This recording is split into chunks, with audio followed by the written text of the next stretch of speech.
I went through a really hard time a few years ago, and that's when really I made the most content I had ever made because it was a source of like fulfillment for me to like come in and do this thing, something that I had complete control over. So to me, it's super exciting right now. Where to other people, they're like, I like that's kind of cool, but it's just not really my thing. Or if it needs that to be good for the people and that's good for you, then yes, like do the thing. But if you don't need that, then cut it. Like you should cut all the stuff that doesn't matter. Hello, everyone, and welcome to another one-on-one conversation with a fellow Destiny 2 content creator. My name is Sax, and today I have the chance to speak with a man who's widely known for his deep love and knowledge of fusion rifles. You may also recognize his cinematic and detailed weapon guides, which remind us that it might not only be a skill issue when we miss that final bolt. He's no stranger to the podcasting world as well, as a recurring member of the DCP live cast. Legoleflash, thanks for joining the podcast, man. How you doing? Man, thanks for having me. I'm really excited to be here. Really excited you asked me, and it's fun to do a guest thing on a podcast again. Yeah, it's been a while. Yeah, that's kind of my thought too. It's like I've been hosting so much where I'm kind of itching. I'm like, I would love to just be a guest so I don't have to do all the pre-production stuff. I can just get to show up. So there's been a couple of people I brought on that have done other podcasts. Court, one notably, where we came in and man, we just chatted for 2.5 hours. I had to cut down some because I'm like, oh, it's great. It's we just great. He's so all those guys from the D2 science community are just the best, for sure. Honestly. So, well, man, let's hop right in. So I say this to everyone and I'll say it to you as well. Today, hopefully you're okay with talking about yourself because today is all about you. And the heart behind this podcast is just so we can kind of shed some light on the human experience behind the content creation. Obviously, we have a shared love for Destiny 2, but there's more to it, right? Some people, they cover other games. Some people, this is an escape for them. Some people, they do something else on the side. And then some people, this is what they do. This is all they do. And so for those who haven't seen your content, can you give us a quick rundown of the niche you fill in that Destiny community, the content creation community? Yeah, it's funny. You mentioned, I feel like you did a really good description of it at first, but yes, I will do my quick summary. So yeah, I do deep dive cinematic guides for weapon reviews, primarily for Destiny 2. That's like my thing. I will dive into the nitty-gritty details of like why this thing works the way it does, not just like, oh, this feels good. That was kind of like the start of the love for it, like, oh, Destiny 2, like the weapons feel so good. But then you dive a little deeper and you start like realizing there's like the smallest little change will make such a huge difference in whether you like a weapon or not, down to whether it's the sights of it or this one little perk it has or this super high stat that nobody realized, it was right there. Yep. And so that's kind of my focus now. It was leaning a little bit more into the cinematic side when I started, and now it's a deep dive into the numbers now. And I love that. And I love that recently, like I've really seen the support for that kind of content, even like when there's a lot of other gaming stuff going on right now, not just D2. Yeah. So what actually prompted you? Like what caused you to want to move into making content for the game? I think a lot of us have that inflection point. I was just telling you before we started recording mine, and listeners have heard that before, so we won't dive back in. But what was that for you? Yeah, for me, I think the core of it is I want to increase people's enjoyment of things. Like that's what I like doing. Nice. And I am just not a very negative person in general. Sure. I always am finding the unique things about people, about things I enjoy, about movies, music, anything. And I've just brought that to Destiny, and Destiny really captured me a long time ago. And from there, I was kind of like, I captivated by like the beauty and gunplay of it. And my background is film.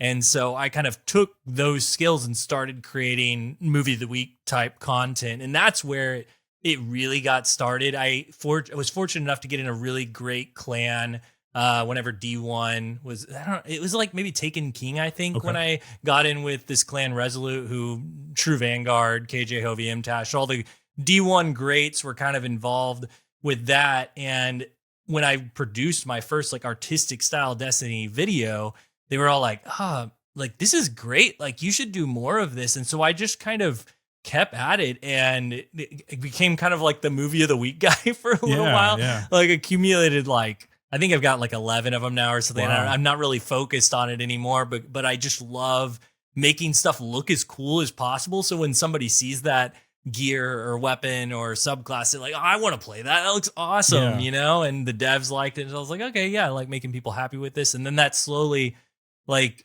kind of became podcasts. I think first before it became guides, they had a podcast with that clan Resolute for a little bit with some guys. And then that went on to become a whole bunch of other stuff. But in between the podcast stuff, eventually I was like, I think what frustrated me about the podcast world, like personally during that time period, was I wanted to podcast because I wanted to talk Destiny stats and stuff. And everybody else wanted to podcast because they wanted to just have fun and get together and talk. Yeah. And I realized like, oh, this may not be like, it's fun to do that, but this may not be like the optimal place for me to be right now, where I'm going to get my most enjoyment and where people are going to enjoy what I do the most. So I started doing those videos, and that's when it was like, oh, wow. Like I remember my first TikTok video, which I don't really do much TikTok stuff anymore, but I made like one TikTok clip of just a cinematic like build guide thing. And everybody was like, who is this guy? Where did he come from? What is going on? And I was like, oh, okay. So I have something here, and then it just kind of went, and the community around fusion rifles really gathered. And that's where it really kicked off, I guess, is fusion rifles. That's awesome. Yeah. It's amazing to me. So my first few videos, like I was telling you before, they were to cover that web tool I created for Sundered Doctrine. And I posted them just short form on TikTok and YouTube. I think YouTube got a little more traction. For some reason, I kept posting because I realized that it wasn't that hard to make them. But it wasn't until I started actually, I'd make long form videos, and then I would just squeeze the 16:9 into the center of the 9:16 frame, right? And then just upload that. And it was almost like my audience saw the effort and they respected it, and they showed their appreciation by liking, sharing, and subscribing. And it was amazing to me how effective that was. I see a lot of creators, or you hear a lot of people who say like, hey, repurposing content, doing that kind of thing. And I know that's just what popped into mind when you said like you created this cinematic experience for the short form side of things, because I feel like a lot of short form viewers, they feel like, they either get something that's just like a selfie cam, someone talking to their phone, or they get a repurposed long form video, or it's AI slap, like the three, horsemen of the apocalypse, so to speak. And so when the shining beacon comes down from the heavens, and it's like, oh my gosh, someone actually edited this in 9:16, and I can see everything I need to. And they used a template to figure out where they're going to put the text at the bottom and the stuff. It's the little things and the attention to detail. And so that brings me back to, your guides, right? Those cinematic guides and this stuff you do. What has that process look like, refining that over time, right? So you take a weapon, and I just imagine it in my head. You grab it, you slam it on the table, you say, all right, I'm going to break this thing apart. I'm going to learn how to rebuild this. In essence, what does that actually look like for you? And how has that refined over time? That's such a good question. And it's something that I'm refining. Even now, you say refining over time, and that's such an accurate way to say it, because it's still being built and changed, and like, how can I sharpen this to be the best that it can be for people?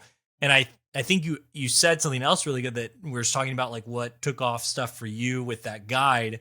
And I think about like, okay, I'm going to make a video off of something. There's this promise. Every video is like a promise to somebody. We talk about time investment in Destiny all the time, and like, how much it takes to get something, but really every viewer is giving you time investment for their time watching the video. And so like, what are you giving them with that time? And I think, later on, I'm sure we'll get into like the overarching of all shows and YouTube, but for Destiny specifically, I think about, okay, for me, my strong suit is I can help people learn how to do something or show somebody something that they haven't seen before.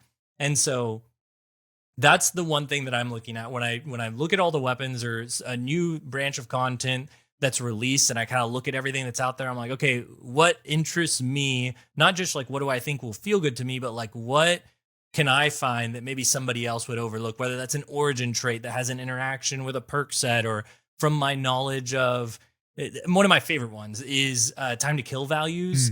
In the Crucible, a lot of times people will look at the optimal TTK. Like that is like the shining standard of you can do this in this fast. And I'll talk about that. It's definitely valuable information. But what they don't think about, what most people overlook, is like the average TTK, which is why I love the Destiny Massive Breakdown crew whenever they had their spreadsheet going, which rip, but they all went to work at Bungie. So, that's great. It goes to show it speaks directly to the work that they were doing, the passion they showed and everything, so. But that kind of stuff with that's the average player. That's the, the people who are going to be watching the video. What's the average TTK? And so I look and find this gun's actually is super awesome for the everyday player because it hits that in between. Yeah. You can hit a bunch of body shots and still be competitive. And so that's the kind of stuff that I'm like, okay, I can deliver this idea to somebody and somebody hasn't covered it in this way. And that's what really takes off content for me. Of course, I have this deep love for fusion rifles and it's great covering that stuff. But the number one thing to me is what is the not obvious stuff? What is the stuff that goes under the radar? And I'll sometimes even look at other YouTubers' channel. I subscribe to tons of people and listen to it while I'm getting ready or traveling or whatever too. But if I notice a gap, if there's people are talking about this thing, but they're not talking about why, or they're just skipping over the weapon entirely, or perks that they're not looking at, those are the things that really ignite me to let me break it down now. And I'm literally, I take a notepad and a pencil and I'm writing down the crit numbers and the body numbers, and how does it work with this perk? And just break it all down and figure out how to tell somebody else how to do it. And it gets me excited. I get scared sometimes. It's a little too much, a little too nerdy for everyone out there. But then all the comments recently have been really encouraging. People are no, I don't skip, because I'm hey, here's a timestamp. If you want to skip to the God roll, and they're I don't listen to these videos to get a God roll. I listen to know why it's happening. I'm here for the nerdy stuff. And I'm okay, that's who I am. And that's what I love doing. Yeah.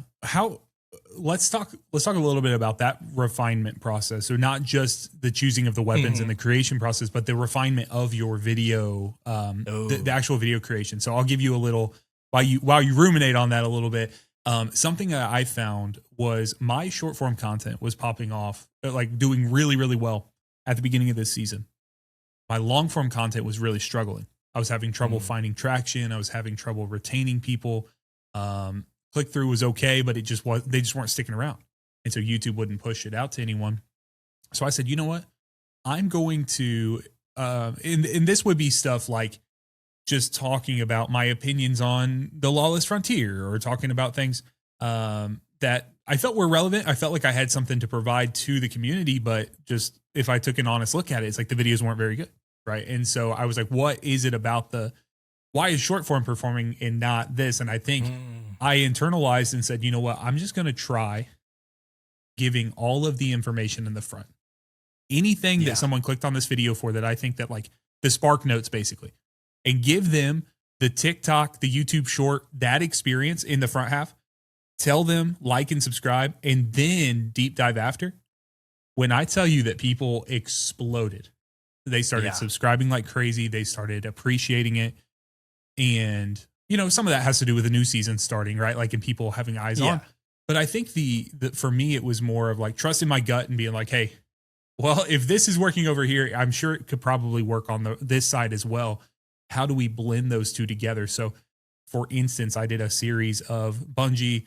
They just recently fixed all of the acquisition of the Portal exotic mission weapons. So Choir of One, Slayer's Fang. And I am the exotic mission guy. So if you need to know how to get the intrinsics, how to get the catalysts, how to unlock them, Choir of One's my favorite weapon of all time. I love that one. It's so good. And so that is kind of my niche that I've carved out, helping people with that, helping people with 0 Hour and the Whisper mission and stuff. And the best way to do it every season. And they finally got Barodiah back in the game, stuff like that. So I decided, well, I was just going to make a series of videos. And at the front, I'll have a TikTok length thing and say, hey, here's everything you have to know. If you already know how to run the mission, all that stuff, that's fine. That's in the back half. I'll do a guide for it, do that. And that kind of hit for me. So I kick it back to you.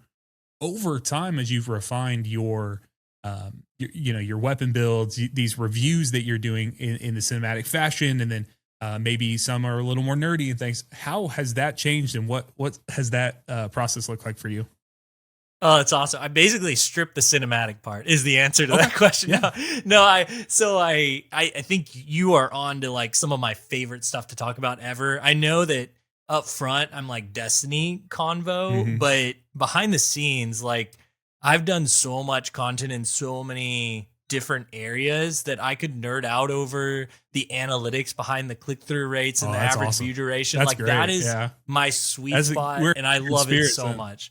Yeah. So the first 30 seconds, that promise that you were talking about, Yep. like they clicked on it to know something. And if you know, me and you can, anybody listening to this can experience that. You click on a video, it's like, what did the title say? What did the thumbnail lead me to believe? And you click on it in the first 30 seconds, or not even 30 seconds, the first 10 seconds, 5 seconds. Yep. What are the things that you are going to talk about? And if it's you talking about yourself, and that's like the most common thing. I shout out to Patty Cakes, Shadow, Ascendant Nomad, all those Destiny 2 guys, because they helped me out. They were like, dude, cut the intro. Like any video with an intro, like no matter how cool it is, if it's not delivering on what the title and thumbnail said, it doesn't mean anything to these people, and they click off, or that sometimes they skip ahead, but sometimes they hit the back button instead of skip ahead. Yeah. So like cut all of that and do exactly what you said, give them the thing. So I boiled it down to like, what is the thing for PvE?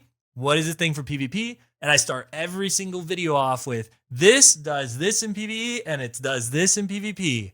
I'm Legoleflash. Here's the thing. Nice. And that's it. Because that's Yeah. all they need to know. They only need to know my name. That's great.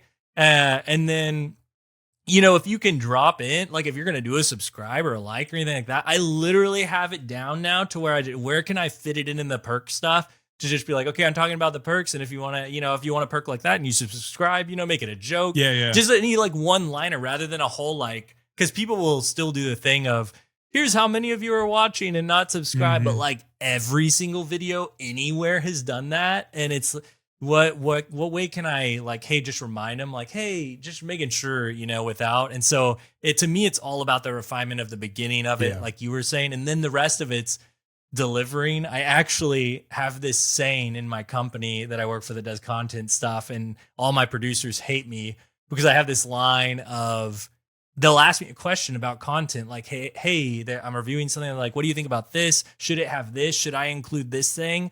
I'm like, should it? The content should be as long as it should be. Yeah. If it needs that to be good for the people and that's good for you, then yes, like do the thing. But if you don't need that, then cut it. Like you should cut all the stuff that doesn't matter. And of course there's a line with community and all that stuff there, but that's my refinement process, is give them the thing up front, one liner, and then the rest of it is just like, is this what the content needs to be? And if not, then I try to cut it with the balance of the community aspect of it that I'm still figuring out. Yeah. Yeah. That I found that interesting. You know, something just like what you said is the opening, just 2 videos. I always did like a, hey guys, Sax here, that kind of thing. I actually started working with a new editor. Shout out Noob in a Box. He's helped myself. He's helped with some of Toad Smoothies videos, and he's a Destiny player himself, and so he's a great guy. A wealth of knowledge on DaVinci Resolve. It's amazing what he knows. But anyways, he started doing a thing on a couple of my recent guides that I had him edit, where he actually takes a character from a cutscene in Destiny that gets kind of like back in Season of the Chosen, I think it was, Keitel picks up some sort of scion and slams it to the ground. And so he did this awesome thing where in stereo, he took my intro like, hey guys, Sax, as if I was the scion getting slammed to the ground. And dude, it is the perfect intro. I laughed so hard. I was coming back from vacation when he had me reviewing it, and we actually got delayed on the tarmac, and it was like a 30-minute video. I was like, oh, this is perfect. They said it was going to be like 40-minute delay. So I pull it up. And my wife is asking me, like, what are you laughing about? And I was like, I just keep playing this first like 5 seconds of this video. And I just tell my chat, I'm like, hey, it was for Presage, right? Like Dead Man's Tale guide. Like there's not a ton of players that are old D2 vets that can do it, but they can find appreciation in something like that, like taking it. And then I find a lot of veteran players can look and see beyond the curtain and be like, hey, it's cool that someone's helping. My goal is to reach new and returning players, because yes, believe it or not, there are still new and returning players. Folks. There's a lot of people coming in. There's a lot of people who hop in. My Discord is full of people who are brand new to the game and need some guidance, need people to play with. I wondered, what is the niche or what is the when you create a video, you write a script, what portion of the player base are you actually trying to reach? Are you trying to cast a wide net, as it were, or are you looking for like, hey, this X player, Y player, something of that sort? Yeah, I feel like I try to do it for both types of players, and it's a really hard line to walk when you're diving in so deep. Sure. But I try to give general statements to things that the average player should know. Like if I'm talking under pressure and firmly planted, like if you've been here a long time, you know what those things do. Maybe you've forgotten the details of what they do, but you know the general of what they do. And so some things like that I might briefly kind of wash over, but in a way that a new player could understand, like, oh, that gives you more accuracy. This one gives you a ton of stuff, accuracy, stability when you're crouching. You know, I just like briefly talk about it. And that way I have time to, with the new perks, deeply go into them. Because if I were to like really talk about under pressure every single time and what it means for a fusion rifle, I would have so many people click off the video because it's like, I know you've said 1 billion times that it affects every fusion rifle bolt in a burst, not just the whole burst, but every single bolt it's ramping up. And I love nerding out about that and thinking about the contrast of it. But it doesn't do any good for the people who have listened to 20 other videos to hear me explain it a full minute every single time. So you're just walking that line.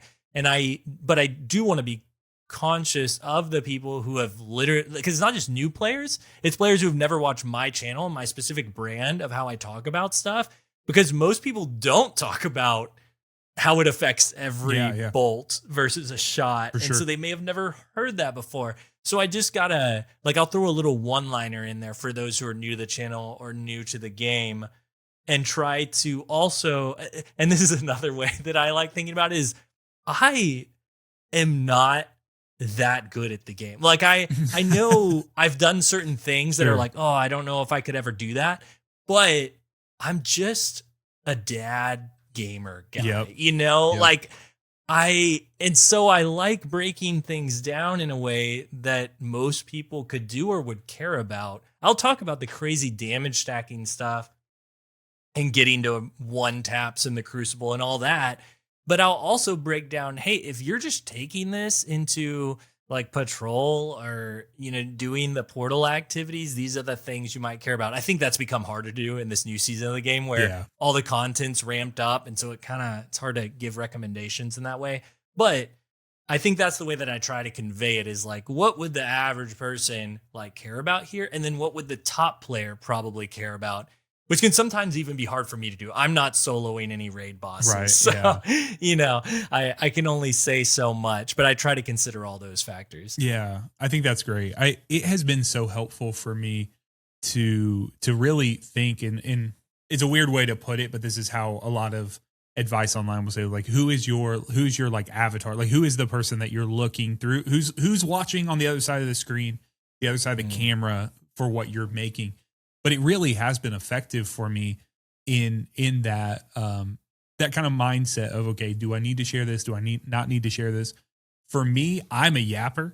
I love to, especially when I play raids or I teach raids with my community, I want to value their time because they have the opportunity. Like if we cross paths and I have the opportunity, I don't raid as much as I used to. And so if I have the opportunity to do a teaching raid, I want to make sure that person gets the value out of their time. They've cleared their schedule. A lot of my viewers are people that have stuff going on, whether it's their family, stuff like that. So I understand what you're saying, where it's like you're trying to wage this war internally of like, okay, I've told enough people how to get Choir of One, over and over and over again. Do I do another one? Or do I do another breakdown of that? Or do I just say, hey, go back and check this, if you want to know more, doing this kind of thing. So, yeah, that's tough. I do want to say that is one of my challenges, though. You just brought up a really big one for me that no one's going to think of, but I don't stream. I'm not a Twitch guy. And pretty much every content creator doing stuff is like, there's a few that strictly do YouTube stuff, but a lot of the YouTube people have moved on to other games. And I feel like a lot of the people who are here they do both. They might do big YouTube stuff, but they also stream. And I've always thought about doing it, but it's never just aligned with the way that my family and everything works. And Yeah. so it works for me to do late night guides, and Yeah, stuff like yeah. that. But it does cause this disconnect between, like, I have a community on YouTube and I have a Discord where we can all talk about stuff, but it does make it hard to connect on a level that I think other people can. Sure. And so that's what I'm still kind of working out, that I'm still trying to figure out. Like, I think podcast was like my in between of that connection. And I do want to find like another thing there, but that's one big one that I'm working on, I think. It's been tough. We were talking before this. I told you my wife's pregnant. She's coming up on that 7-month mark. My life's about to change, right? Like, I know, and I've always said, like, I've had some friends that, have had kids and then they really didn't change their life. And I'm like, I don't even know how that works. Like, from the outside looking in, I'm trying not to judge, because obviously I know there's going to be a ton of things that are going to shake up for me. So I have no idea what I'm about to, even if I think I do, I don't really have that much idea of what I'm about to get into.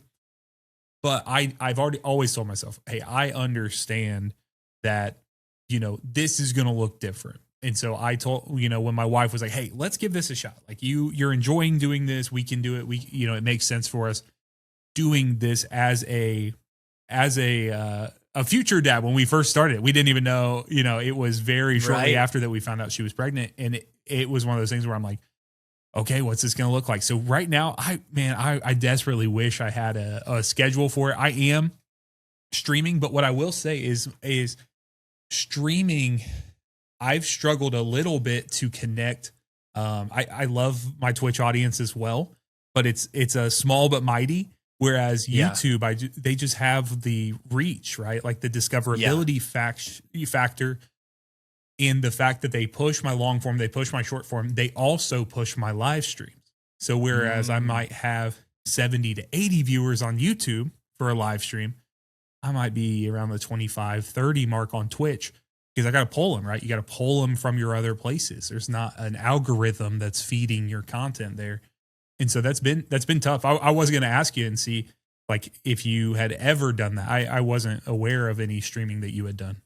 No, it's like I would jump on here or there for like the beginning of a season or something like that. But mainly, most of my streaming experience has been joining other creators in their streams, but I wouldn't live stream just because, like, I'm not set up for that with my life, and it's one of those things where, like, I feel like I became really excellent in one way of doing something, and I know that that's a different skill set. And the thing that I'm good at on YouTube is the explaining and how to, and there's so much research and stuff that goes into that I worry, and I could be wrong on this. Maybe this is a way I need to explore, but I worry that the audience would not care about, getting into the testing area, in the tower and trying out this thing over and over again. Cause that's what a lot of my stuff is like, wait, does this like, just an example, the new Heron glaive, it's out right now. I didn't have a glaive before that had, and I know 2 of them exist, but not an aggressive one like the one we have now, that disrupts and break and close to melee. Yep. And I was like, wait, is the glaive melee kinetic damage? I think it is. And so I pop, get in the testing thing, pop the shield, do the melee. And I'm like, oh shoot, like it does stack. Okay, cool. And so, that, and but it's not always like that. Usually it's like 20 things I try before something actually works. And so it's just, and then it's like going to the D2 science community and going back and forth between Reddit and Discord and stacking all these things together until we have something.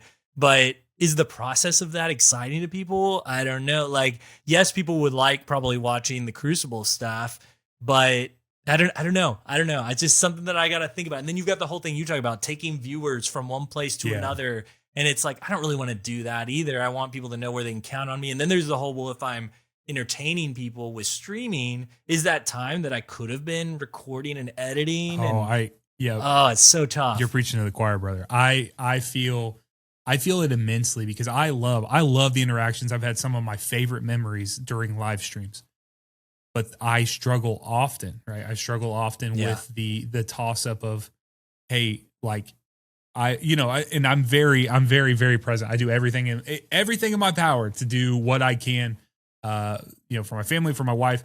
She's always like, hey, you're good. Like, I ask every single time before I go live. I'm like, hey, are we good? Like, do you need anything? I was like, you can call me, hit me up on Discord, whatever. I'll in stream instantly. Even with all of that, I still have this itch in the back of my head. Like, man, is there something else better I could do with my time? And some of that has to do early days, right? When your number watching in some, and I think that's the human nature, right? Like number go burr, you want to see that. But I've found that if I have appointment viewing, as in I say, hey, this is for me and my channel, this is a community building night. Like we've been doing every Thursday in my Discord, we'll just have like 4 or 5 teams of raid teams just going. And if I'm not directly in a raid, I'll just pop in and talk with those 6 individuals who are playing, because that's an opportunity where I haven't got to, maybe meet everyone who's in there and go in and talk to them and see how their raid's going, see if they have any questions about what raid they're running. Do they need any tips? I usually ask. I have kind of a network of Sherpas that we've created in there and saying like, hey, can you guys stream so I can hop in? I could check it out. Or sometimes I will stream and lead one of those raids and they'll get in there and do that. And it's a great way to build, community there and be able, and I do see a direct benefit on the other channels, but the feeling, I talked to the llama recently and he flipped, his feel was like, hey, YouTuber to now he views himself as a Twitch streamer who makes YouTube videos. Okay. He's like, I used to view myself exactly like I'm just a YouTuber who sometimes streams. But he has now flipped it. So him and Court are now partnered up and, they're working in synergy there. And that has been interesting to me. But I really have found a lot of joy personally in dialing in the process of like, hey, I want to make videos that people, I don't want it to be something where like I get extra subscribers because I'm always on people's feeds. I want to get subscribers because I'm making things that are worth subscribing to. Yeah. No matter how long those take. And I feel like you kind of near that as well too. Cause you don't, I don't see a Legoleflash video every single time. But when I see that thumbnail come up, I'm clicking it. Like I know from myself, like I'm clicking it because obviously you have a very cohesive look to the thumbnail. Like I know instantly it's your video. Yeah. If I don't see it, like if your name was off the screen, I would know that it is at this point. And then when it comes up, it's like, oh yeah, internally, it's like I almost internalize like, yeah, it feels about time. Like it's been a while. Like it feels about time. What has that process of packaging? Oh my gosh, packaging the videos and then like the cadence of that. Like how do you know? Like okay, I've put enough into this video. I'm gonna do that. I'm so perceived right now. It's so funny.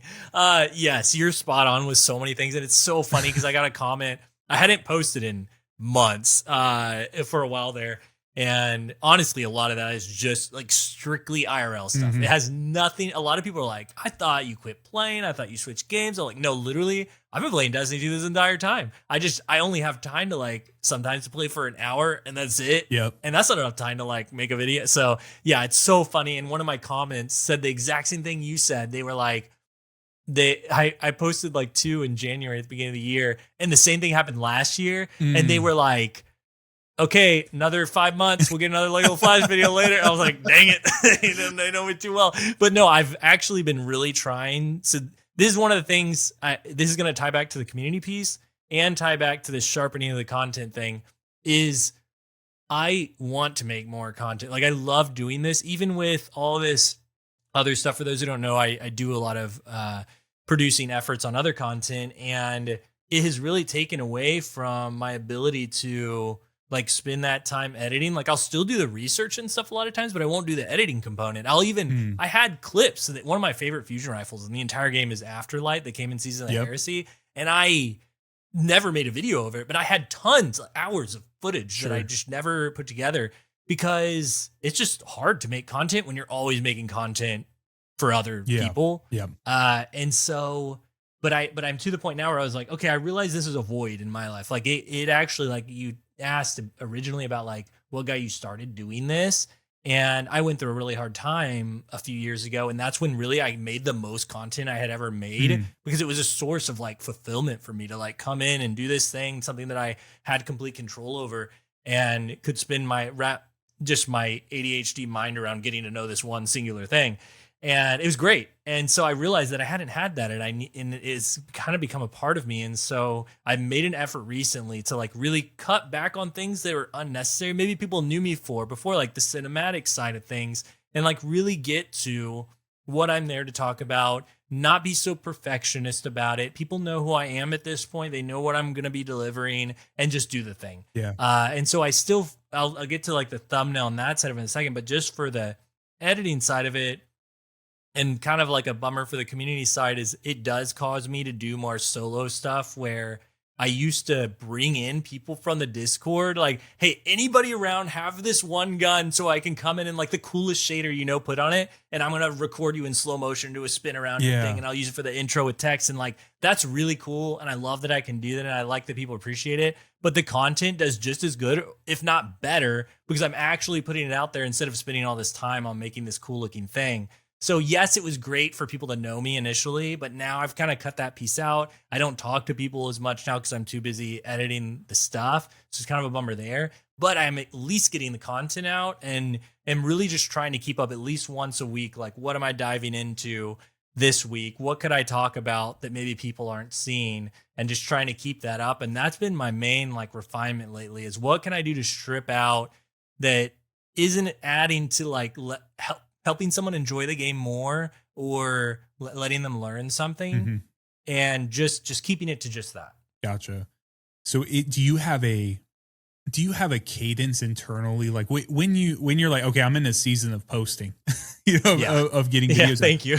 You're right.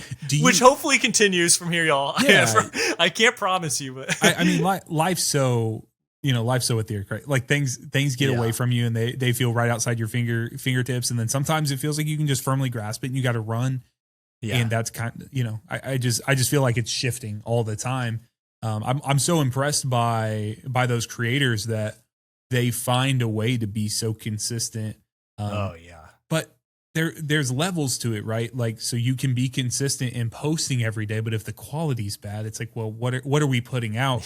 Or you can be inconsistent posting, and then but the quality is through the roof, and at the same time, it's going to be hard to build an audience, or, if people don't know, I mean, I guess you're turning into like a Banksy at that point. If your stuff's good enough, you show up and you're like, hey, this is one of the best videos you've ever seen. What, do you have, I guess the heart behind the question is, what is your gauge when you're like, hey, I've put enough into this, it's time to move on to the next thing? Yes,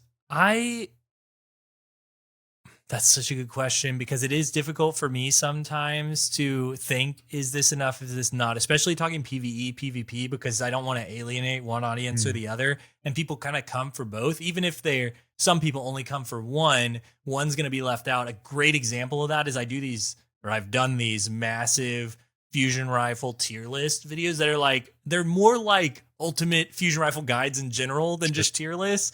But the PvE players are like, dude, when are you going to do the PvE one? And I feel like, sometimes there's like a knowledge gap of like, am I allowed to contribute to that? If I am not one of those in-game solo players that's really thinking about the elite level, or is it okay for me to release something like that if I am, talking about this one, like the average player? Like, can I talk about it? And I think I can. I think it's just a time investment thing. And as far as your question about like, when is it enough?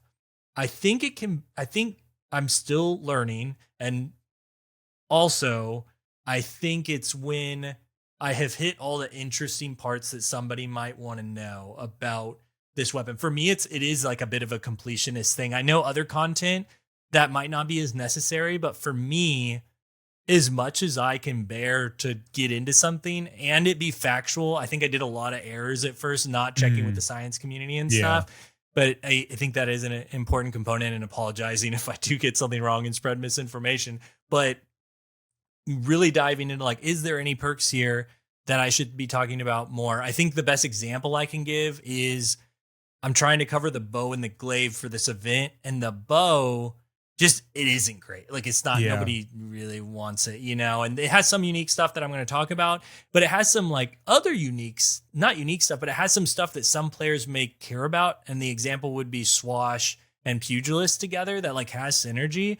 but there are a billion bows in the game, and like all of them have that combo, like it's everywhere. And so I'm not including it. I'm just saying it's done, even though I could go in and test a build with it and all this stuff. It's like, it's everywhere. Like, unless it's like really unique, then I'll kind of gloss over stuff at that point. Cause otherwise the videos end up being 30 minutes long. And then you get comments of people who are like, dude, I only have so much on my commute. I've got people who want to listen to me talking. Maybe there are a few like hardcore fans who would want to listen to a 30-minute video of me talking, but for the most part, you want to make it to the general audience who like a 15-minute video is like the goal. If it's 10, that's okay. If it's 20, it's got to be great. You got to have some great stuff in there if it's 20 and not like a guide to how to do an activity like you're talking about. So, but if it's just a weapon, that's the sweet spot for me. I aim for it like every time, like right under 15 minutes if I can get it. And that's kind of my line. And at this point, I just have a point at which I'm riding where I'm like, okay, that feels right. That feels long enough. Like that's it. Yeah. And I can tell too, if it's too short, I'm like, this isn't going to go as well, but it's useful enough information at this time that I'm going to release it. I'm going to finish it anyway. And I'm trying to make that as easy as possible for myself so I don't just not release it, but I'm getting there. Yeah. What is do you remember the first one of your guides that really, really popped off and you're like, okay, this is a good formula here? Basically, because you said you moved from that cinema or the cinematics piece and things of that sort. Do you have kind of a mindset of where you kind of turn, you're like, okay, this is what I need to, you hear about the concept, like when you start a YouTube channel, like double down, like find something, then double down on it quickly so you can try to establish this as your, as a baseline, then you can offshoot from there. Is there anything that comes to mind? Yes, I'm pulling up my channel literally to look alongside of it to try and remember. And I'm pretty sure the one that was like, oh, this is the formula. Like, this is the thing that really clicks for me. Yeah, it is. Oh my gosh, I nail it too. So the craftable iterative loop from Niamuna, like that when I made that video, I was like, oh, this is like it. So that video has 145,000 views on it right now for a weapon review. I was like, what? And the reason why though, God, we could talk a whole other thing about this, but I miss crafting because I could not for like reasons to get stuff in loot drops. I know there's whole arguments against it, but for me as a creator to be able to tinker with something and and this little adjustment just makes it feel just perfect. That was the moment that I was like, oh, okay. Like I found I talk about the intrinsic stats of the weapon. Here's how it compares to other stuff within its group. Then I talk about the perks for PvE, perks for PvP, then God rolls for PvP, God rolls for PvE. Boom, done. That's it. And I did it. And I've just followed that system ever since. That was also the first video where I use this new thumbnail style. That's the one you were talking about earlier. It's like, oh, that's Lego's video. If you see it, it's me. And with that was a huge turning point for me because I just like taking out intros of a video. I had somebody say to me, and this is like gold advice. So if you're listening, you're a creator, like, I think it was Patty Cakes. It might've been Nomad who they were giving me advice and they were like, if the way I like to think about it is if you had, for every word you put on your thumbnail, you had to pay $100 for it. How many words would you put on your thumbnail? Because it's costing you that time investment of that person reading it before they look at the next thing or how clearly they can see it, how big you can make it. And that has stuck with me so hardcore. Like I'm like, okay, however few words I can put on there and then explain it in one sentence when they click on the video, like that's it. And I know it can be a little clickbaity. Like I totally recognize that. But that's kind of what, and I just kind of simplified it even more to like the background. Everybody puts like the crazy, like these many perks and the stasis, and just as crazy as they could make it. And I'm like, I just want to clean, like, show me the weapon. What are we talking about? It's kind of inspired by Dado a little bit. He did it was just the weapon on like a purple background. Sure. And that was it. He even had what was it? The April's Fool's video he did of ranking the weapons based off of how easy they were to mask in Photoshop. And I was like, dude, that is my life now for thumbnails. So I totally get it. And just that simplification of that, the simplification of how I lay out the video, that was a turning point for me at Iterative Loop. Yeah. I was wondering about that too, because you know, you say I've experimented with a ton of stuff, and there's some guys in the community that they just really, I mean, they're just all over the place doing thumbnails, and it's kind of a small community of guys who do that, and they're so talented with what they do. But I find that the things that grab me are the stuff. It's the stuff that you don't see everyone else doing, right? It's not a guardian on the right hand side holding up, you know, a weapon in this hand, and it's like, you'll never believe, you know, that kind of thing. And the big bombastic colors, kind of like what you said, like Data with his exotic guides is just like, hey, a yellow background with the weapon on it. Or, you know, yours here having kind of this whitish, grayish background, just very flat. It looks like a little bit of backlighting coming in, you know, from there. And nice. You notice the backlighting. Let's go. Yeah, it's so faint. Just a little bit. I can see a little bit on there and everything. You know, it's awesome. And I think it's something that I know it's something that I'm chasing, you know, I think we all are, right? Like to be able to find that. Right. Because there's so many decisions in the creative process. There's so many decisions. I don't think people, if you're listening to this and you've never tried to create or do something on YouTube, now you can anyone can post a video on YouTube. But what I'm saying is, like, if you've never put your heart and soul into creating something and then you really wanted to try to get it out in front of people, it can really feel bad. Like if you put a lot of time into it and then let's say you do all that and then your thumbnail's just really bad or your title's bad and they don't click on it, and maybe the video's good, but they don't get it.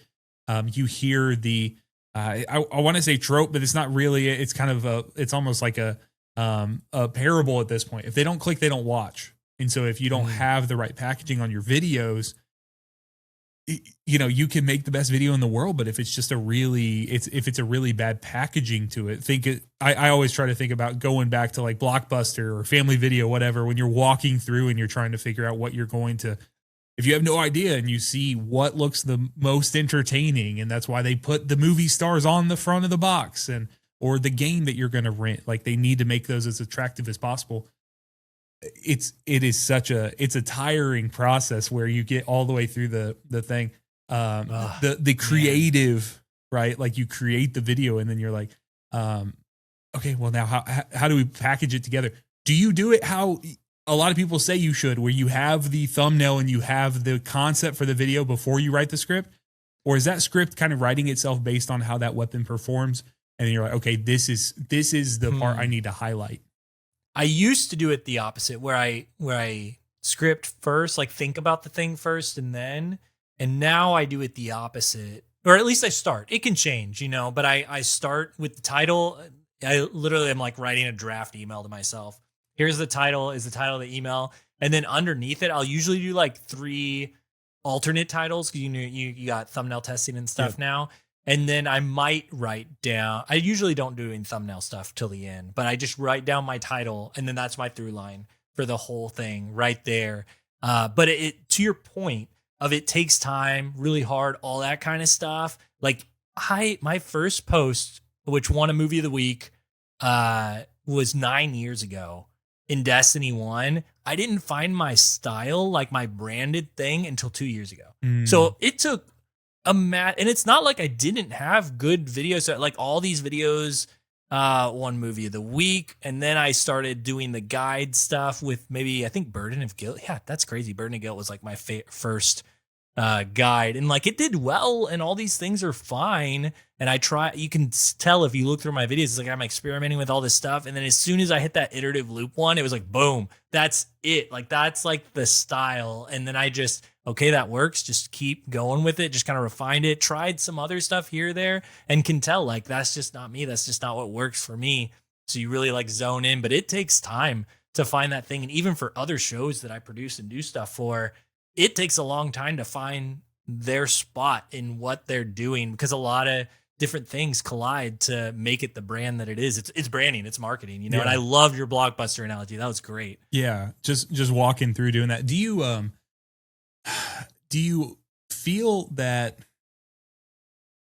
Trying to remember, I had a really good thing, and then I started thinking about Blockbuster. Rest in peace. Oh man, so good. What a good vibe to walk through. Me and my wife talk about it all the time. We're like, oh, we just walk through Blockbuster. I don't know what we're gonna watch. We're just gonna see what stands out to us and just click on it. And now it's like Netflix side scrolling, and you're like, I hate this so much. Like, why can I not just see all the like a list of all the things? Why you got to side scroll me like I'm on TikTok or something? Yeah, trying to figure out, and I feel like I'm scrolling infinitely at that point. So, anyways, it'll probably come back to me. Let's go now. So we talked a lot about the actual Destiny 2 side, and obviously we sprinkled in the content creation, but I would not forgive myself if I had, when we were talking and you said, hey, like I told you, hey, the app we're using and this kind of stuff. Yeah, oh yeah, I'm familiar. I do this like on a daily basis. And I'm like, okay, like we're going to talk about this because I had an opportunity a couple weeks ago, and even further than that, it was a couple weeks before that. I was doing a Renegades roundup with Aegis, and so we were talking about things. Afterwards, we started talking about that same concept I was telling you about just a minute ago with putting the TikTok style beginning intro area and optimizing and doing all that. He's like, well, yeah. He's like, I don't really do that because people know what they're getting. They're getting a Yap session for 25 to 30, sometimes 40 minutes, and they're here for it or they're not. But I'm going to put it out because this is what I want to put out and get out in the world. Yeah. But he said who you should talk to if you want to optimize and do all that is Mactix. So I reached out to Mactix and I said, hey, do you want to talk YouTube and do this stuff? And we did. And he honestly helped. He kind of helped me break through a couple of things I had in my mind when it came to like being too small to work with other editors or trying to refine processes or not having enough time. And he's like, well, if you focus on the stuff only you can do. I say all that as a long way to be, to kind of come around where he said, I remember what I wanted to talk about now. Perfect. Because this actually did tie into it. He brought up the concept of imposter syndrome. So for me, I can guide anyone through a mission. I can guide anyone through a raid, an encounter. I can talk through systems in the game. One thing that has been tough for me to overcome has been the concept of build crafting a build from ground up and putting that out in the world. To be quite honest, it's not something I care about that much personally. But the audience is ravenous for it. And I have people asking me daily, they're like, hey, what build are you using? Like you're doing this. And I think that there's a lot of people who maybe they give a little too much credit to that side of things. And so they think like, oh, Sax can clear Epic Desert Perpetual because he has some sort of build that I don't have. And I'm like, no, it's not a build in the game. It's a hours and hours and hours and hours of practice that lets me know the intangible things. I bring that around to you where you were talking earlier about like the process of creating these guides, getting in, kind of feeling like, okay, well, I'm sharing a lot of information here. Am I going to get everything right? Am I going to get some things wrong? What was that process like? I want to talk about this and then I want to go to our next subject. So I'll probably cut this back around, but what was that process like of kind of overcoming that and being like, hey, you know what? I can speak with authority on these subjects.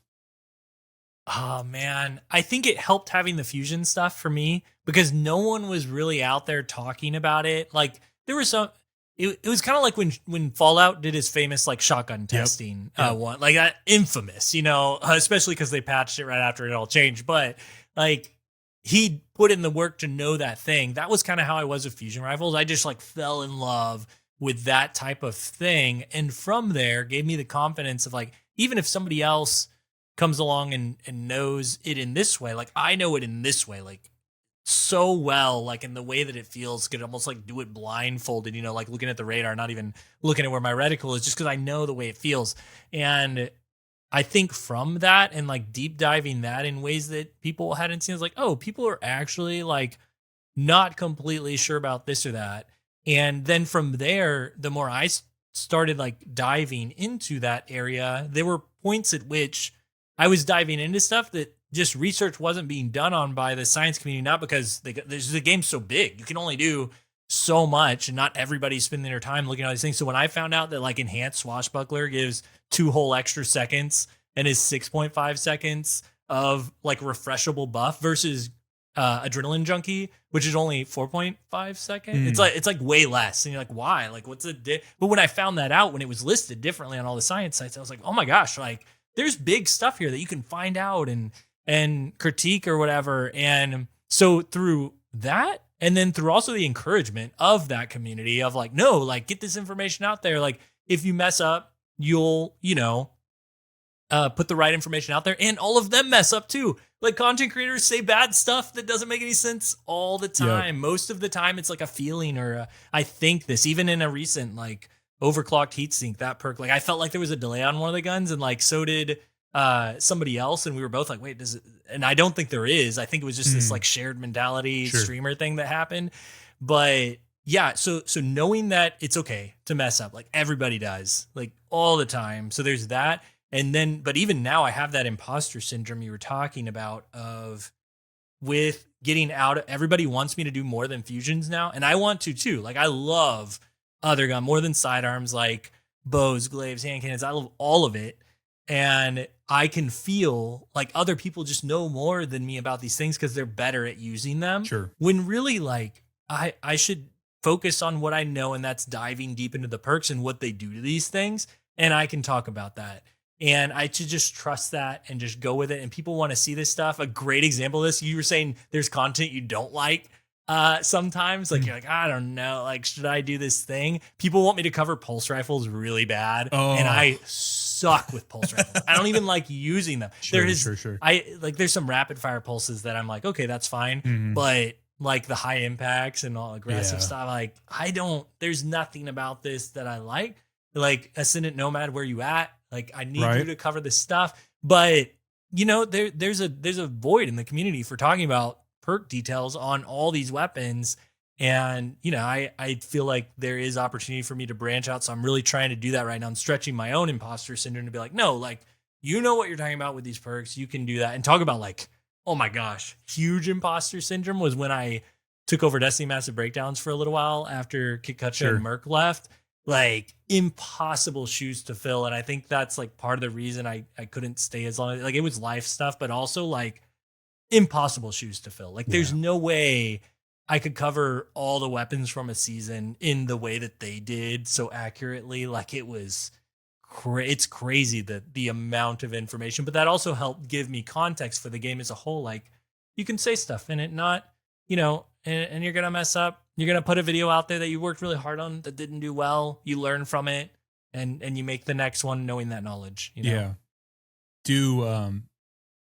This is a concept that I don't know that I think I've talked maybe with a creator or two, but never on a podcast. And so I want to pick your brain about this because you have been creating content through what I've almost called a transition from the old guard to the new guard.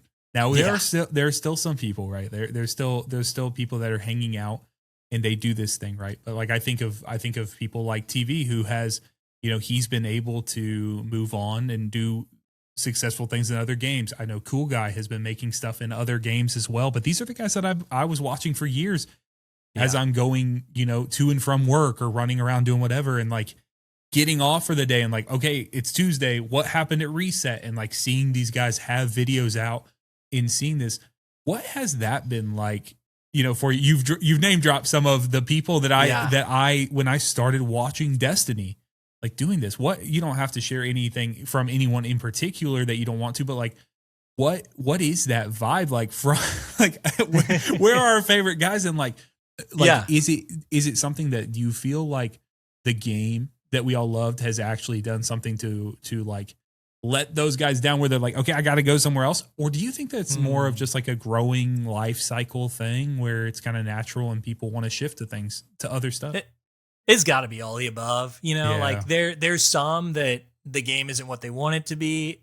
And then there's some who's like, we've been here a long time. And for me, my personality, I like diving deep into stuff like that's all my whole thing. Sure. So I don't mind staying here a long time and seeing like, especially because it's been around so long, the way that the stats and perks are operating now, like take heat weapons, for example. Yeah. We've never had anything like this that operates in an entirely different way, has different buffs, different ways you interact with it. So to me, it's super exciting right now. Where to other people, they're like, I like, that's kind of cool. but it's just not really my thing, or this new game like has my attention. And Marathon definitely has my attention. Like it's made by Bungie, has the same gun feel and everything. And so I'm definitely going to be dipping my toes in it, but Destiny will always like, I will never not make Destiny videos. I don't think just because it's my place. But as far as the vibe from the old guard, I want to talk, like I talked about the vibe towards the game, but there's also a vibe towards the new players who are in Destiny. I think it's easy from the outside sometimes, or maybe from the average community person, I'm not really sure,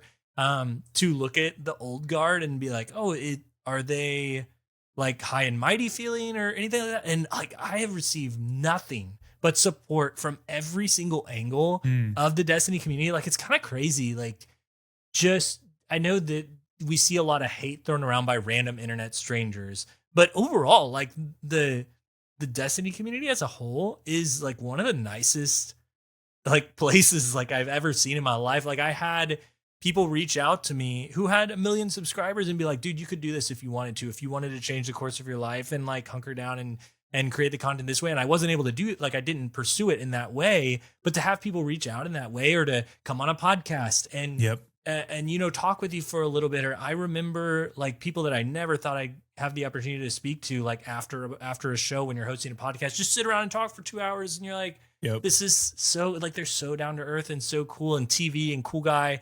Fallout, all of those guys, so nice, so welcoming, so cool. And I don't think people realize how welcoming that whole group of people is. Like I can't think of a single person other than people that we've outed as a community together that didn't need to be here for obvious reasons. Like all the rest like are just so freaking nice, you know, like even the DCP crew, you know, like all of them like bringing me in and letting me talk Destiny here or there. Like it's just amazing. All of them. Yeah. It's been like a very eye-opening experience for me, because they always say, I've said this multiple times, they say like, don't meet your heroes, but that's not been my experience at all. Like not at all. I have loved even times where maybe it wasn't as much of a I try to come in and be personable and cut up with people, but sometimes people come in, you never know, their day might be tough, or you know, whatever they did. Even though in those instances, I'm like, okay, I can see the human component. I see their grind. I see what they're doing, and I can appreciate that they would take the time to, you know, come talk on a channel, right? Like, so literally yesterday, my main channel hit 15,000 subscribers, which is awesome. Oh, dude, congrats. Yeah. But then the podcast channel, which I started like 3-4 months ago, has like 550, right? So it's like, that's a very different thing.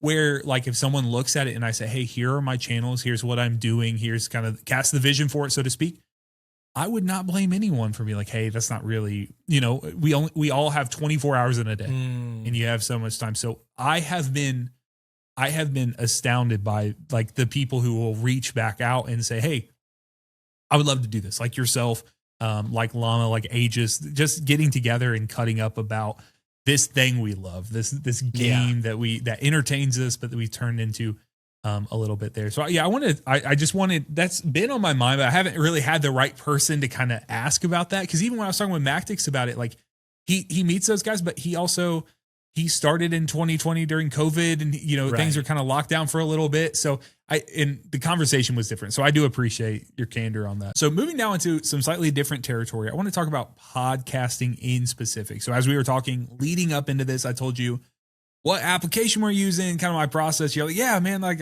I do this on a daily basis and everything. So that was a breath of fresh air. And also I would not forgive myself if we did not take some time to actually talk about it, because it is an endeavor I'm kind of tripling down on in this new year, because I enjoy doing it. I find it more sustainable. I like talking to the people who make content about the game at this point in my life more than maybe even playing the game, because it's just fun to interface and make community and just kind of vibe like that. So the running joke just is that everyone and their brother has a podcast. And I think that's a testament to how low the barrier of entry is. Obviously I've started a couple and just having that as well. I can say from firsthand experience, not everyone should have a podcast. They shouldn't. Whether that is because of some crazy opinions they might hold, or if it's because they're a creator and they're not necessarily understanding the amount that goes into it. And so I think my question for you is, what are some of the things that creators should consider before they take their passion and turn it into a recurring weekly show, or they turn it into something where it's like, hey, this video, kind of like what you had said. I wanted to sit down. You wanted to sit down and have these long stat conversations. And that was a better avenue than maybe extending out your normal long form videos on YouTube. What is that line in your opinion where someone should say, you know what, like, let's talk about this more regularly?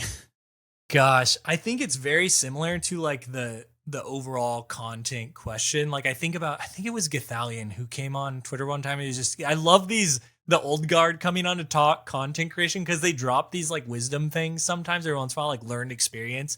And he's like talking about how hard it is to make it as a creator. And I feel like this applies to podcasting too. And it's like you're either here because like you're entertaining, you're like building a community, doing something community wise, which kind of falls into the entertaining thing sometimes, or you're helping people learn something, like you're teaching them how to do something. And those are like the three pillars of like creation to me.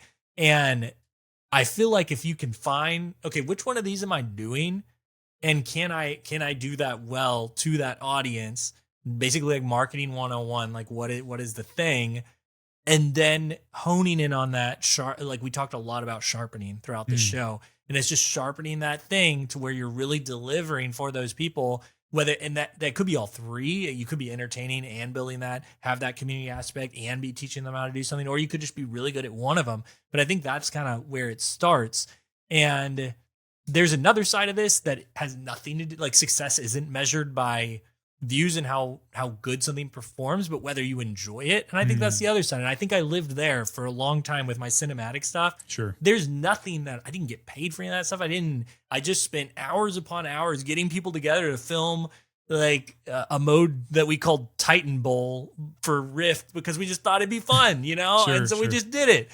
And so there's that half of it too. So I think it's one or the other. And if it is the first, then just really optimize. Like I'm going to do this. I'm going to optimize for it and not get distracted by, but is this what I want to do? And that's where the line gets funny. And that's where a lot of people start leaving and doing other things, which is fine. Like you can choose. I don't want you to keep doing something if it's making you miserable, but I think you have to decide for yourself what that looks like. Yeah. Do you, as a producer, right? So you've already talked about how you work on your own content and then you work, for your company, you work with a lot of other creators and then you just talk with a lot of people. Yeah. Let's talk about podcasts in specific. Are there any details that stand out to you? Whether it's you coming onto a podcast, you watching a podcast for the first time, you click in, maybe you just scroll through and click a random episode. What is something that you would get from that where you're like, okay, this is more than the average podcast. This is something that whether it has good bones or it's like, okay, they kind of have they have the sauce, so to speak. Of course, everybody's going to be different here because there's not a, like personality is going to play so much into the answer of this. And for me, it all depends on like, are these people trying to just convey like their life and what they're into? Like, I'm not as much about that. If it's just like, oh, hey, like, is this long 15-minute intro about goofing off about what our week was like? And maybe they have a community for that. That's just not necessarily my vibe. And so I really want to like get to what the thing is. Kind of, I think that's why I end up listening to a lot of YouTube videos and just having them play rather than listening to podcasts. Yeah. But having somebody like really get into what they're there to talk about and have their personalities shine through, that captivates me a lot more than the like, let's hang out vibe that I think podcasts can really easily tend that way. Even the most professional people like I've worked with will end up talking forever about stuff that's like nobody really cares about this stuff. Like, and I'll try to cut around it as a producer, Sure. But so that would be, I think one of my main things is like thinking about that. What are you there to do? And I always tend to gravitate towards the ones that do that really well, where I'm looking for a type of information I want to listen to. And then I click on that show and I get that information like right. Even if it's like tons of backstory or whatever, they just tell me, hey, I'm here to talk about this thing. And they set up why and all that stuff. That's fine. As long as we're there to like talk about that thing. Because a lot of times that thing in a podcast title for podcasts that I don't end up listening to anymore, they talk about that for like a minute and then they're done, and the rest of it is other things. Do you find packaging, as in title thumbnail for podcasts, to be as critical, or what are the main platforms right now for podcasting? Because I struggle with that sometimes too, where I'm like, okay, do you optimize for search engines? Do you optimize for your current audience who knows you and knows like, hey, they referenced this last episode, so this one is the fulfillment of a promise from a past show, something of that sort? Or are you always trying to cast that wide net and bring in? I guess that goes back to the individual goals of the shows, so that's a little tough. But what are you finding most success on? Like, are there particular platforms, and how are podcasts being discovered in 2026, and how are we growing? If that makes sense. I think that's a really good question, because I think the answer is it is a lot more on YouTube than it was before. I think because of discoverability, and because I'm trying to think of how to say this, I don't really trust podcast metrics, what they say is the top show on here, on this or that. Yeah. Like I'll trust some reviews, here or there if they like look, but it's kind of like looking at products on Amazon now, like you're going to buy something and you're reading some of the reviews and you're like, this is a little generic, this is a little sus. Like, is this really the best? And then you kind of do some more research, like, oh, this isn't. Why is it so high rated? And you're not really sure. I feel like YouTube, it's pretty clear like what you're getting into when you click on a video and kind of get going. And so in that way, yes. But not to discount the value of putting your show out there on podcasts. Also, like, just sustainability wise, from a creator perspective, I feel like podcasts are really difficult because it takes so long to get that community rolling. Just as a content creator type podcast, versus like the sponsorship deals and monetization you can get on YouTube. I feel like there's this vast gap between the two of them. And I feel like it pays off for big companies and corporations for their branding to do podcasts, because then it circulates SEO, especially with AI now and all this stuff. Like, hey, they are legit trusted. They do this podcast. They interview these people. But as you as a content creator, it can propel your name the way that, like, Bife, for instance, like, talk about OG people. Yep. What was it? I'm going to blank on the name of the podcast, but back in the day, not Planet Destiny. Was it Planet Destiny? Was that the one? Whatever the original. That was one of them. I think that might have been it. I can't remember. One of the original ones was like, oh yeah, that. No, it wasn't, because that was where DCP came from. There was another one. I can't remember the name of it. And Bife was on that thing, and that's how I'm pretty sure I found out about Bife. It wasn't through YouTube. And so it can establish content creator links, but I've found, because I've hosted 4 podcasts now, and I've just found that I think it's why I find myself focusing so much on YouTube with the limited time that I have, because it's just more beneficial for me at this point in pretty much every way.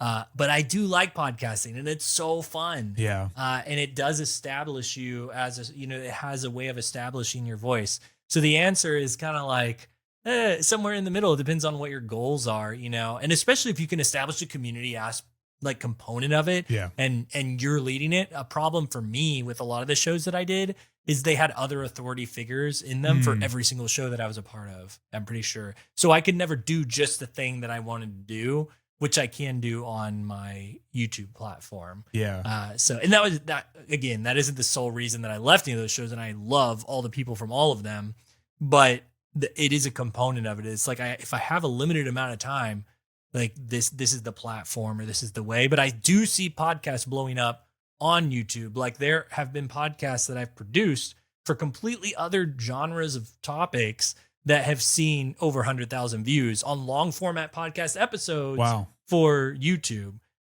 So it can happen.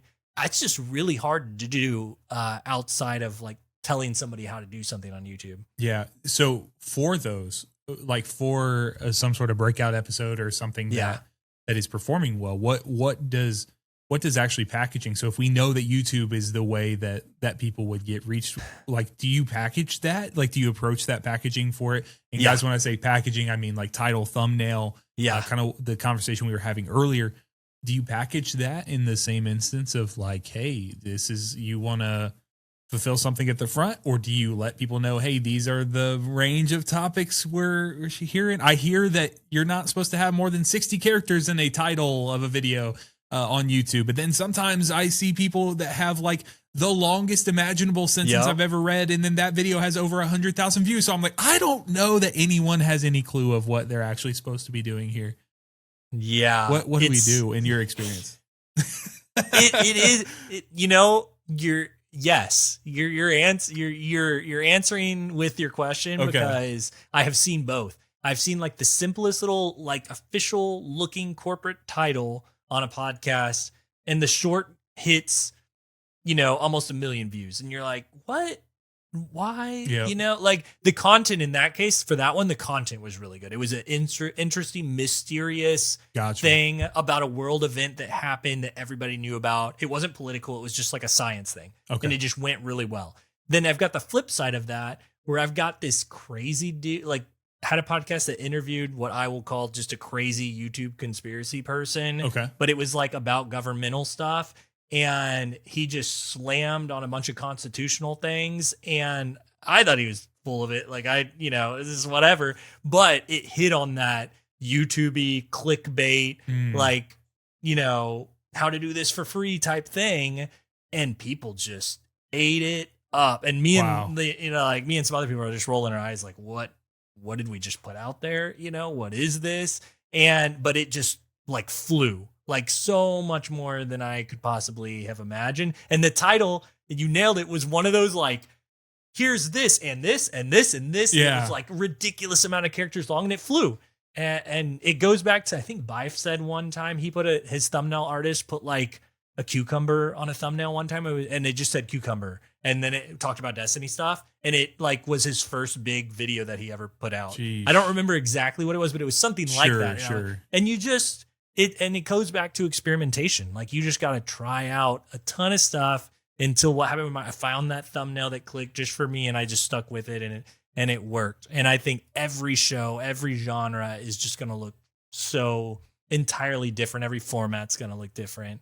But I do see the content moving between different platforms in different ways than it has before, like podcasts, long format on YouTube. So my next question for you, and as anyone who's viewed this before, they know like these conversations I've had with other content creators, they're usually, you know, at this point, everyone's like further down the line than me. So like it is very beneficial, and maybe it's like shameless, but I'm like, hey, I have a ton of questions. So bringing them up.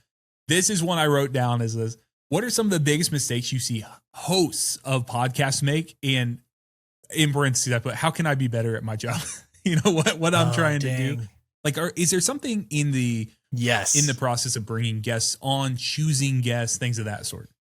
The choosing guest part, I might have to think about it for a second. But the actual process of hosting, there are two really big things, and one of them comes from something I learned in the wedding industry, and the other one's just like a content thing. So one of them is called, I call it the like staying in the moment. So. Whenever a lot of people will ask a question, especially if you're nervous or like interviewing somebody that's big, or it's just a very technical show or anything like that, they'll look at their notes immediately after they ask the question to the guest. And I'm like, no, like stay engaged. Like, and this is a YouTube thing too, but like if it's a visual show, like you want, and just the reaction of the person, you want to stay engaged and like them to know that this is exciting stuff. And it'll come through in your voice. It'll come through in the person you're talking to. And so to stay engaged in the moment, you can look at your notes later, but don't ask the question and immediately turn away as if you don't care about the person, you know? Sure. So that's one thing. And then the other one was, don't be afraid to let the other person feel like the expert. Like you can make yourself look like a complete idiot, and it's for the better of the show, because then the person you're interviewing feels like an expert, and you're conveying to the audience this person knows what they're talking about. And so like asking really short questions, like whenever somebody says like, oh, you should really use this kind of thumbnail instead of that kind of thumbnail. Why is that? Or tell me more about that. You know, just a little short, like what, you know, or even sometimes I've even heard one of our hosts would just literally just say why, like after one. And it hit so hard because I'm like, yes, that's what I as a listener want to know is why. That's awesome. that the way that it is. So those would be my two like big ones. I'm trying to think about the like getting guests or like prep work stuff. so I feel like you did a really good job of Okay. the outline stuff. Like I feel like that is whenever you have like an outline of a show, a lot of people don't do that with shows. And I think if you get real big, of course you can do that. But just like a YouTube script, if you're flying by an outline, it's really helpful in a podcast. That's what I did every time I hosted a show. Even if nobody else did, at least I had a bullet point of like, in general, this is where I want to go. Yeah. To your point there about like asking questions and things, that actually the first successful, I say successful because I had a podcast before that was not as successful. First successful podcast that I had was actually about Destiny Rising. I did a season of just in the launch window of Destiny Rising. I said this week in Destiny Rising, took the name, took some inspiration from the TWID, and then threw that together. And literally the framework for it was, this is a gotcha game and a mobile game. And these guys I'm bringing in people who are way better at the game than I am. And so I would ask questions. And there was sometimes like, yeah, I already know the answer to this, right? Like I know the answer, but I know that the audience doesn't necessarily. So being the method that they can kind of get that answer out, if that makes sense. The natural is like, I'll fall on the shameless sort of like, oh, maybe I'm dumb. Like, I don't understand this. Can you tell me this? And there were many times, I mean, every episode I'd learn something new, but there usually was stuff I'm asking about that I do know, because like you were saying, like elevating the person who's coming on, taking the time to do that so they can share that aspect with me as well. So, well, to be mindful of time, I do have two quick, fun Destiny questions, and then let's wrap up. So I sent you a lot of other questions. I said, these are for my eyes only because I like to end with this. What is your favorite exotic weapon of all time? Destiny 1, Destiny 2, front to back. I love to throw that on people because it's always funny to see just racking the brain, going through the vault. Exotic weapon of all time. Exotic, specifically. I focus so much on legendary stuff with my content. I almost never talk about exotic, which is funny because you do exotic guys. You like how to get this Exotics stuff, is basically all I talk about. And that's great, and people want that. But for me, I'm always looking for the stuff people aren't talking about. Sure. And so I'm never talking about exotic stuff. But God, I mean, are you running around with triple legendary typically, or no? I actually love the auto rifle Vex one you were talking about earlier. Choir of One. Choir of One. Yeah, it's so good. I love it. Oh, Devil's Ruin would probably be my favorite of all, because it's like a fusion rifle and sidearm, like two of my favorite things put together in one. And they've changed it recently. I actually need to deep dive and see how I feel about it, because I had a few ideas for it, but just never picked it back up.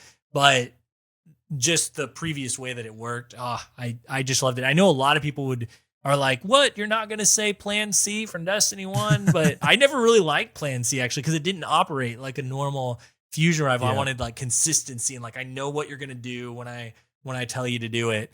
So yeah, I'd probably say Devil's Ruin. Yeah. That's awesome.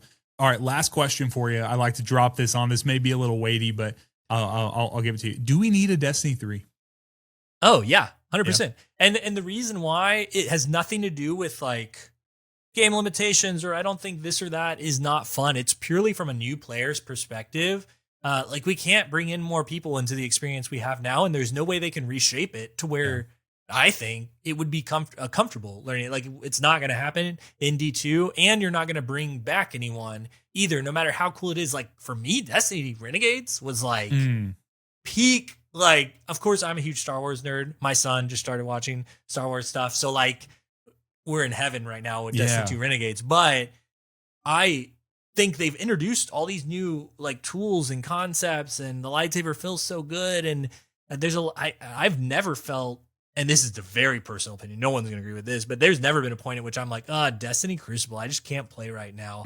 other than the beginning of D2 when there was no special ammo. Like that's the only time I was like, this is team shot meta is not really my thing. But outside of that, I have actually loved every scene of Destiny. I never play a game where like, I'm so frustrated, whatever. Like I've just never felt that way. And I love going anti-meta and finding the other stuff. And I've never felt like I couldn't find something against the meta. So I just built different in that way. Sure. Like I definitely understand I'm in the minority there, but so getting a Destiny 3 has nothing to do with me wanting to change things necessarily, other than you have to start fresh. I'm a big fan of like resets. And like, you know, every time you play like Pokemon, you want to like reset and play from the beginning because it's so like that's like the best part. And I want the best part for Destiny again, where we start from the beginning and everything's fresh and everything's new and no one knows what's happening and everybody knows what's happening right now. It's really hard within the same game for so many years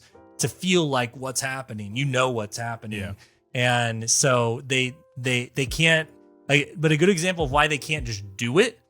And I haven't heard many people talk about this, but because some people are like, they should have made Destiny 3 after Final Shape. Yes, if they could have taken like 5 years to do so. Yeah. Because you can't, like, imagine if Edge of Fate was like Destiny 3, like that'd be the end. Like no one would trust a new number after that. Like it has to be like an actual new thing.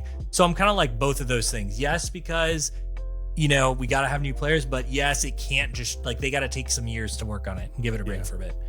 Well, that's good. Yeah, I think there's so many people that feel like the consensus is, yes, we need it, but there is a variety of reasons why and why we feel that way. So that's awesome thing. So, well, Lego, thank you very much, man. Thank you for your time today. I appreciate you getting back with me and be like, hey, let's do this thing and dial in. There's so many things that I'd love to talk about. So I may have to pick your brain once again sometime in the future, man. Yeah, we can do a round 2 sometime too. Sounds good. Be good. Yeah, sounds good. So guys, thank you very much for watching. If you made it all the way to the end, consider subscribing to the channel, trying to bring more of these content creator conversations. Until next time, be blessed, y'all.